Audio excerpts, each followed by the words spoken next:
muitos dos nossos adolescentes não vieram e os pais também não vieram, né? Alguns estão aqui. Vamos dar parabéns aos pais, dar uma salva de palmas para os pais que vieram e trouxeram seus filhos. Amém. Domingo passado a igreja estava tão cheia e hoje está faltando várias famílias. Mas nós entendemos, né? Uma vez por ano que eles têm essa oportunidade de fazer esse retiro e tem sido uma bênção na vida de todos eles. Você pode acender as luzes aqui para mim, por favor? Abra sua Bíblia em Atos, capítulo 1.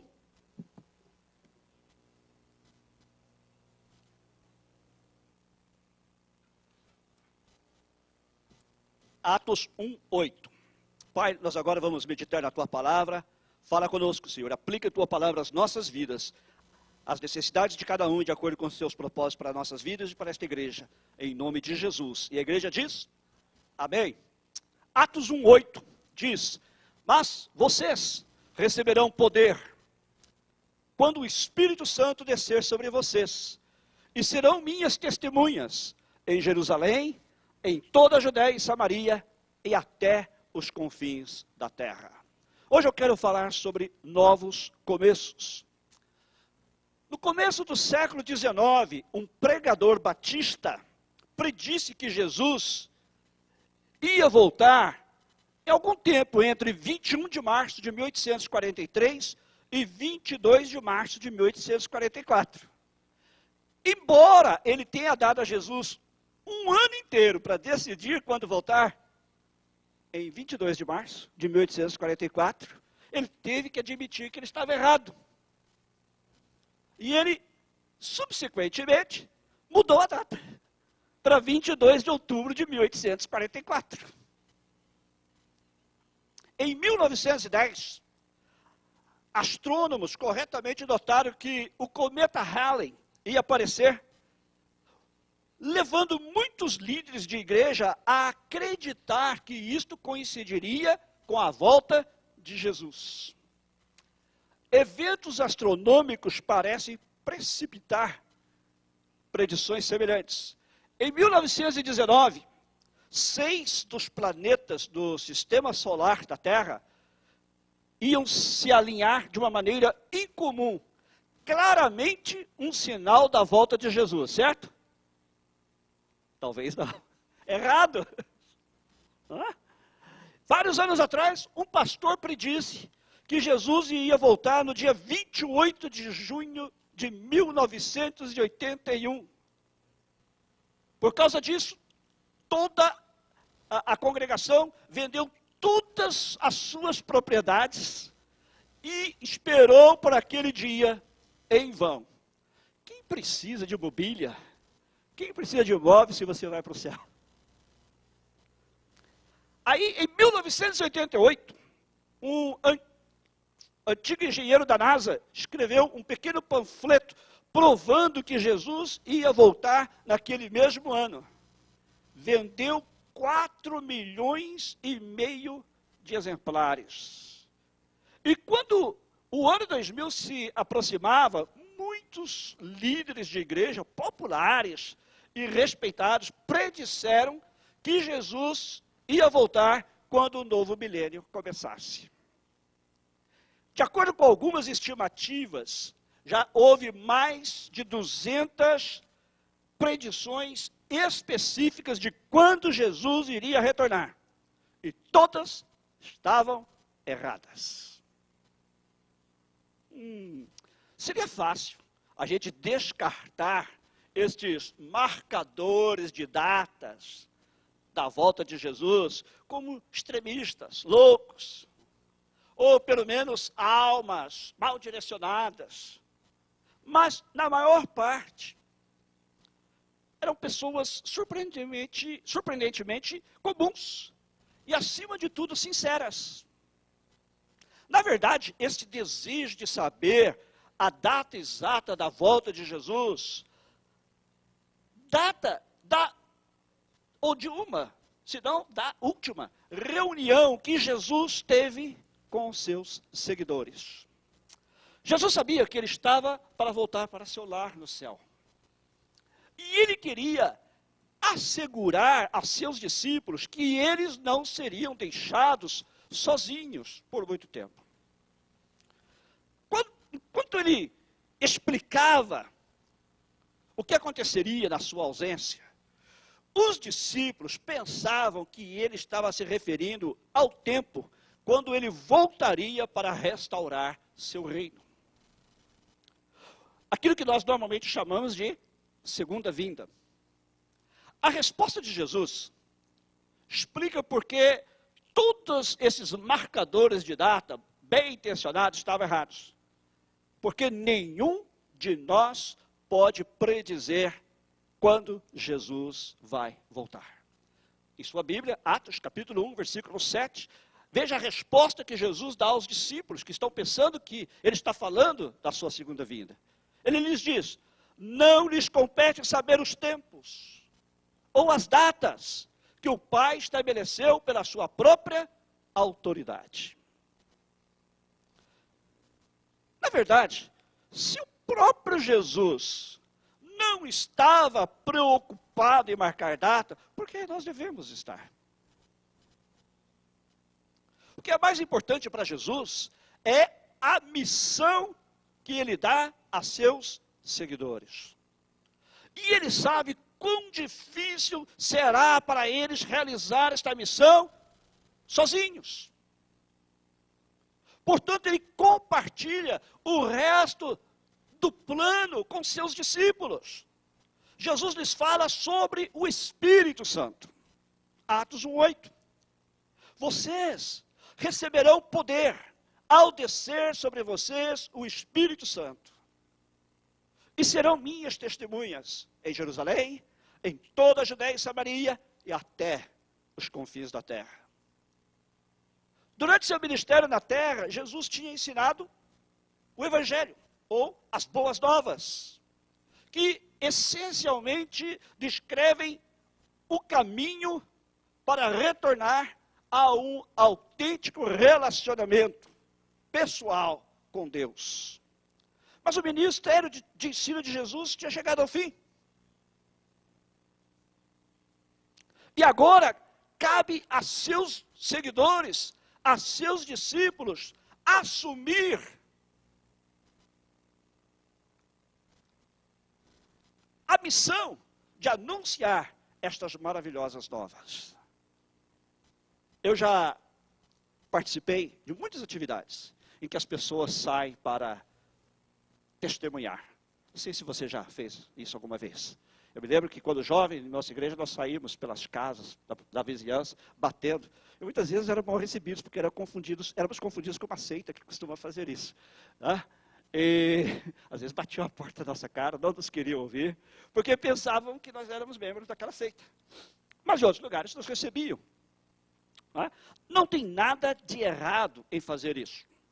Porém, Jesus diz que nós íamos ser testemunhas. Nós íamos ser testemunhas, não apenas dar testemunho. Vocês receberão o poder do Espírito Santo e serão minhas testemunhas.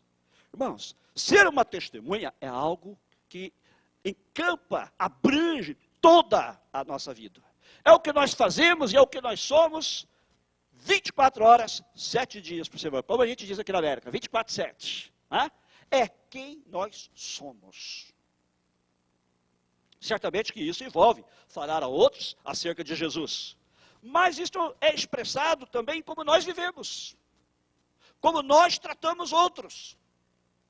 O tipo de testemunhos de que Jesus fala se expressa em vidas que refletem os valores da comunidade de Deus. Que refletem os valores da comunidade que Deus está preparando. É algo que pode ser fácil de a gente fazer no domingo à noite, mas muito mais difícil de colocar em prática durante a semana. Porque durante a semana, as realidades da vida, da história de baixo, as realidades da nossa vida cotidiana, muitas vezes colocam para fora as nossas intenções com relação à história de cima, com relação aos propósitos de Deus. É por isso que nós precisamos do poder que Jesus prometeu. Deus diz, vocês receberão poder. Ao descer sobre vocês o Espírito Santo. Vocês receberão poder e vocês serão minhas testemunhas. O Espírito Santo, a terceira pessoa da divindade, desce na nossa história, desce nas nossas vidas, ao mesmo tempo em que Jesus está retornando ao seu lugar na história de cima de Deus. Jesus ensina que o Espírito Santo vai entrar nas vidas de todos que creem em Jesus, nos dando coragem e direção para realizarmos nossa missão como testemunhas. A força da nossa mensagem não está tanto naquilo que dizemos, mas nas nossas vidas transformadas. A força da nossa mensagem, o poder da nossa mensagem, o alcance da nossa mensagem, está em vidas transformadas. As pessoas que estão, vou dizer assim, pessoas que nós estamos nos tornando no novo relacionamento com Jesus. Nós podemos dizer como Paulo, irmãos, eu ainda não cheguei lá, mas uma coisa eu faço, eu prossigo para o alvo. É nisso que reside o poder da mensagem a respeito de Jesus, que nós transmitimos com a nossa vida. Ainda não chegamos lá, mas estamos sendo transformados diariamente pelo poder do Espírito Santo. Esta boa notícia, ela tanto é ouvida com ouvidos quando nós falamos, como também ela é vista com olhos quando as pessoas olham para nós. Quando elas observam as nossas vidas. E é esta boa notícia que vai atrair pessoas a Jesus Cristo. E o melhor de tudo é que o Espírito Santo está conosco a cada passo do caminho. Você crê nisso? Que o Espírito Santo está com você? Você crê que você tem o Espírito Santo com você? Amém. E Jesus até dá um mapa a seus discípulos, para que eles possam saber que as boas novas, a boa notícia do Evangelho é para todos, não apenas para o povo judeu, que teve uma vantagem, porque eles conheciam e adoravam o Deus verdadeiro. Jesus diz assim, vocês receberão o poder do Espírito Santo, e serão minhas testemunhas em Jerusalém, onde eles deveriam esperar o poder do Espírito Santo, como também em toda a Judéia, está vendo o círculo maior, e também Samaria, e até os confins da terra. A mensagem de Jesus é para ser levada a todo o mundo. O que Jesus está dizendo aqui, que ele está instruindo os seus discípulos, é para começar em Jerusalém, e depois avançar para a região mais ampla da Judéia. Jerusalém ficava na Judéia. Dali eles deverão prosseguir para a próxima região, Samaria, e continuar indo até que todo mundo, todas as pessoas neste planeta tenham tido a oportunidade de saber acerca de Jesus.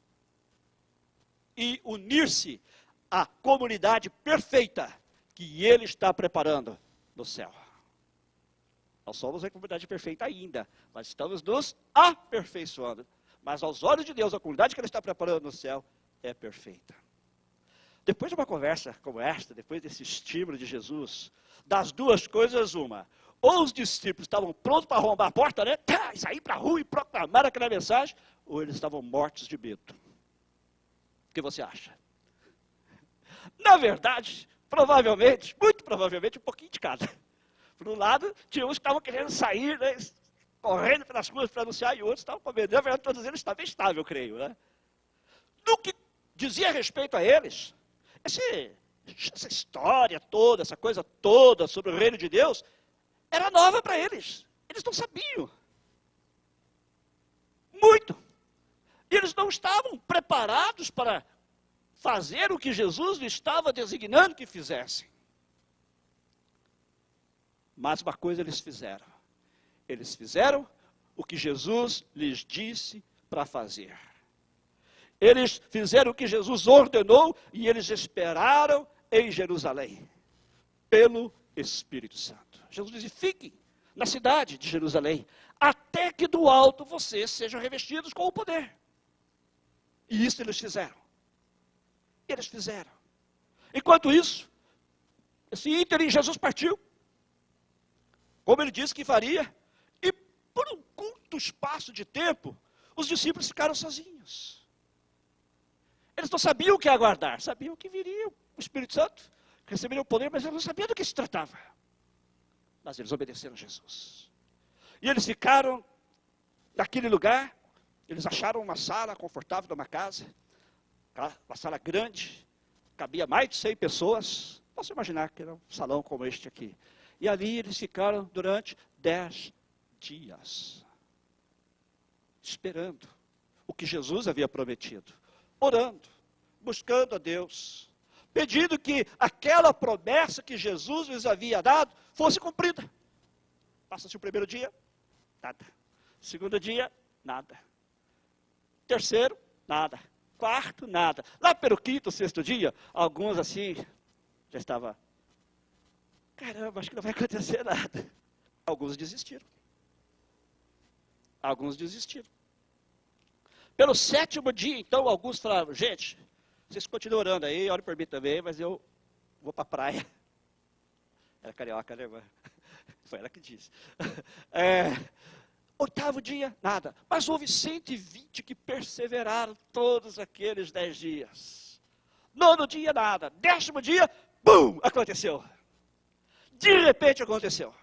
Jerusalém estava cheia novamente, como na época da Páscoa, com pessoas que tinham vindo do mundo inteiro para celebrar a festa de Pentecostes, que era celebrada 50 dias após a Páscoa. Os discípulos estão reunidos naquela sala e o Espírito Santo vem sobre eles, como fogo, quando pega em madeira seca. Você já viu que beleza? Cristina estava falando dos ventos ali perto da minha casa hoje, e ali quando pega fogo, como aconteceu essa semana, é uma maravilha, porque está tudo seco. E quando pega fogo ali naquelas montanhas perto da minha casa, muita gente tem que abandonar suas casas. Muitas casas, inclusive, são queimadas, que também são de madeira. Não é? E assim foi naquele dia, quando o Espírito Santo desceu sobre aquelas pessoas. Vieram línguas como que de fogo, pousou sobre cada um deles. E eles foram revestidos com o poder do Espírito Santo. Imediatamente, ao receber aquele poder do Espírito Santo, eles são cheios de uma nova coragem e ousadia para realizar a missão que Jesus lhes tinha dado. E aqueles homens que antes estavam literalmente com medo, lembra-se da ressurreição? Aqueles homens e mulheres, as mulheres até eram um pouco mais corajosas, algumas delas, mas estavam com medo. Mas naquele momento, quando o Espírito Santo desce sobre eles, ocorre uma transformação. Eles saem à rua agora, com coragem, com ousadia. Tá? Eles abrem as portas daquele lugar que já estava começando a criar mofo, e vão para as ruas de Jerusalém, que estão fervilhando de gente. E Pedro começa a dizer a quem quer que queira escutar, que Jesus de Nazaré é o Messias. Que eles estão procurando. E mais importante, que aquelas pessoas podem entrar num relacionamento com Ele. E, portanto, viver com Deus para sempre. E sabe o que acontece? Aquilo impacta aquelas pessoas que estão ouvindo, porque embora tenham ouvido do mundo inteiro, são judeus, na sua grande maioria, alguns são prosélitos, gentios convertidos ao judaísmo. E a mensagem de Pedro essencialmente diz o seguinte: não é mais preciso fazer sacrifícios, não é mais preciso apresentar ofertas queimadas, holocaustos, não é mais preciso seguir regras complicadas. Tudo que eles precisam fazer é arrepender-se, crer e ser batizado. Seus pecados serão perdoados e eles serão salvos do castigo que eles merecem por causa dos seus pecados. Quando Pedro termina de falar, 3.000 novos seguidores são acrescentados ao número deles. Que tremendo, eram 120 e agora mais 3.000 são acrescentados a eles. E a igreja de Cristo, a sua noiva nasce. E estes seguidores de Jesus, cheios do Espírito Santo, começam a se encontrar em casas espalhadas por toda a cidade de Jerusalém, como nós fazemos em nossa igreja. Eles começavam a se reunir em células ou pequenos grupos em toda a cidade de Jerusalém. Eles não tinham uma mega igreja onde todos se reuniam juntos ao mesmo tempo para adorar a Deus. Não, eles se encontravam em casas. E às vezes iam até o pátio do templo, ali também se encontravam. O que esses novos seguidores de Jesus faziam quando eles se encontravam? Eles eram que nem abelhas, quando estão bem ocupados. Veja em Atos capítulo 2, versículos 42 e 47. Aí está uma descrição do que eles faziam. Eles se dedicavam ao ensino dos apóstolos e à comunhão, ao partir do pão e às orações. Todos estavam cheios de temor e muitas maravilhas e sinais eram feitos pelos apóstolos. Todos os que criam mantinham-se unidos e tinham tudo em comum. Vendendo suas propriedades e bens, distribuíam a cada um conforme a sua necessidade. Todos os dias continuavam a reunir-se no pátio do templo, partiam o pão em suas casas e juntos participavam das refeições com alegria e sinceridade de coração, louvando a Deus e tendo a simpatia de todo o povo. E o Senhor lhes acrescentava todos os dias os que iam sendo salvos. Uau! Isso é o que eu chamo de ser igreja. Isto é que ser igreja. Eles se dedicaram a pertencer. A comunhão. Eles não se encontravam apenas uma vez por semana para adorar a Deus, mas eles buscavam a comunhão uns com os outros. O primeiro culto da igreja foi experimentado durante a refeição da tarde, o jantar. E aqui eles tiveram não apenas uma grande festa, mas eles também comeram o pão e beberam do cálice para lembrar a morte de Jesus e tudo o que a morte de Jesus tinha feito para mudar o destino de suas vidas. Eles eram uma família. Eles oravam juntos e estudavam a palavra de Deus juntos. Eles também cuidavam do próximo. Vendiam suas propriedades para que pudessem suprir as necessidades uns dos outros e das pessoas em volta deles. A oferta de cuidado deles era diferente, era incondicional. Quando eles ajudavam alguém, eles não esperavam nada em retorno. Eles não esperavam nada em troca. Deus já lhes tinha dado tudo em Jesus Cristo. O que eles estavam fazendo era meramente retribuindo a Deus, fazendo o bem a outros. É o que em inglês se chama to pay forward. They were merely paying it forward. Deus já tinha feito tudo o que eles precisavam em Jesus. E agora eles estavam fazendo bem a outros. Em gratidão pelo que Deus tinha feito por eles.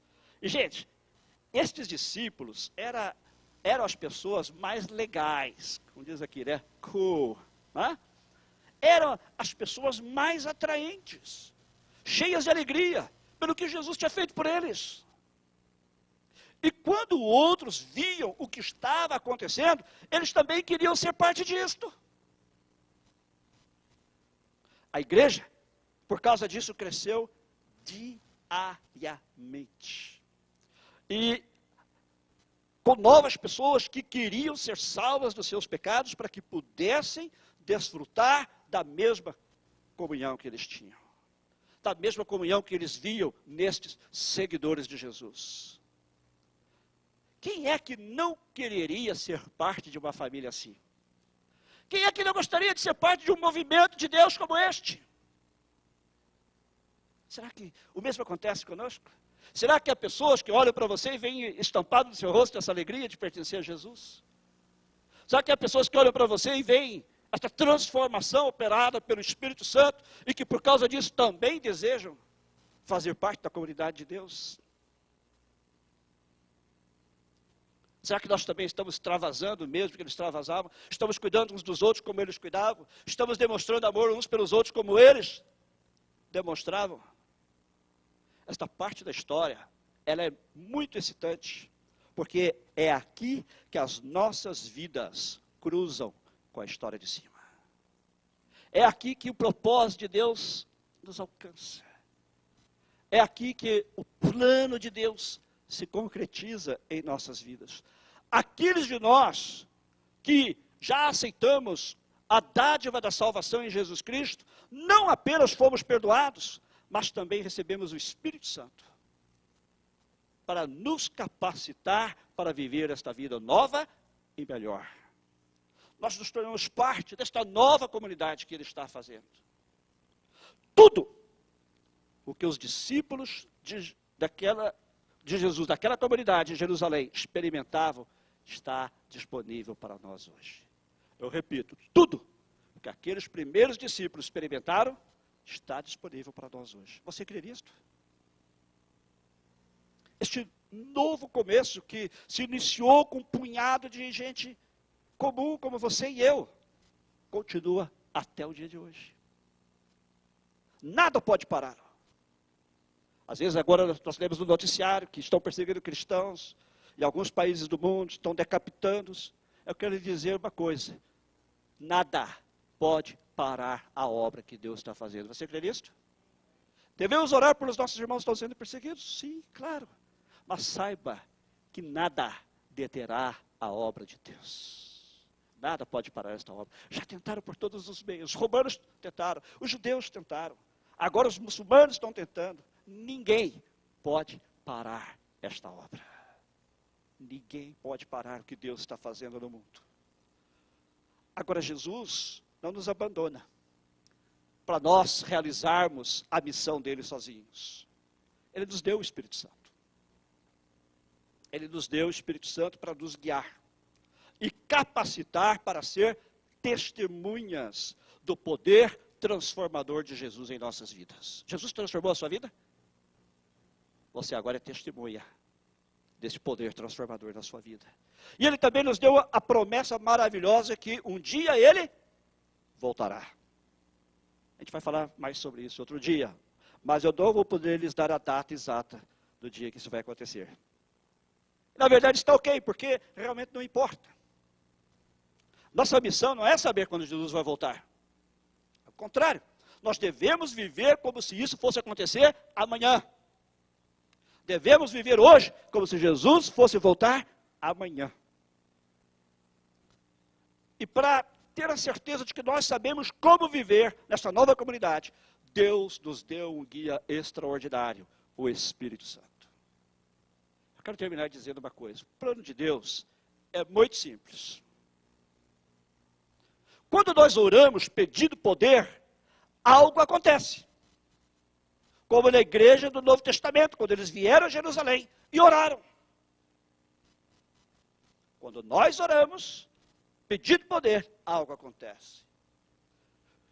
Quando nós proclamamos a história de Jesus, como Pedro fez, algo acontece. E quando nós amamos uns aos outros, como eles fizeram, algo maravilhoso acontece. Deus que moveu a igreja a alcançar Jerusalém, é o mesmo Deus que está movendo a Bíblia para alcançar Los Angeles. E nós queremos ser parte disto. Eu desafio você a renovar o seu compromisso de ser parte de uma igreja do Novo Testamento. Amém? Hoje eu quero orar de uma maneira diferente. Eu quero orar por toda a igreja. Jesus disse assim: vocês receberão poder quando o Espírito Santo vier sobre vocês. E serão minhas testemunhas, tanto em Jerusalém, como Judeia, Samaria e até os confins da terra. Eu quero orar por 3 coisas nesta noite. Eu quero orar porque o poder do Espírito Santo capacite você a ser uma testemunha de Jesus. Você talvez diga assim: mas pastor, tudo isso é maravilhoso, mas eu não estou conseguindo viver a vida cristã. E você não vai conseguir a sua própria força. Mas nós vamos orar hoje para que o poder do Espírito Santo capacite você a viver a vida cristã. Para que você seja uma testemunha de Jesus. Também nós vamos orar pelo poder do Espírito Santo para capacitar você com a coragem e a ousadia de falar às pessoas de Jesus.